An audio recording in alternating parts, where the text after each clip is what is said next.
жеңишке жетишип калсаңыз, ушул өзүңүздүн атаандаштарыңызды командаңызга аласызбы дейт. Татыктууларынын баардыгын алабыз.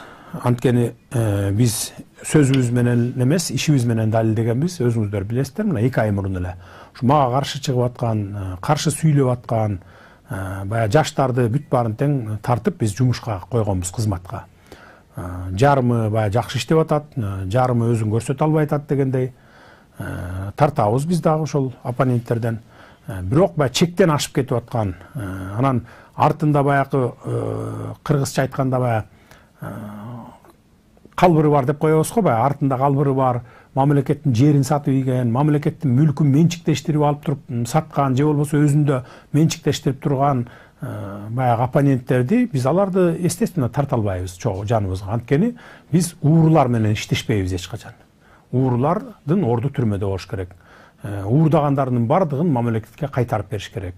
Анан кантип анан биз оппоненттерибиз эле ушуларды кызматка тарталы деп ууруларды тартып арабызга кошуп алсак, эртең кайра эле ошол уурулугун уланта берет да. Анда уже биз элге берген убадабызды аткара албай калганбыз болобуз. Эл азыр бизден, мына жеке менден эмнени талап кылып атат? 2 нерсени талап кылып атат.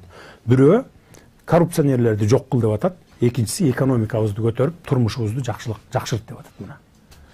Анан мен ошо арасында уурулар болуп калса, ошол ууруларды кошо тартып алып, жаныма алып алсам анда болбой калат.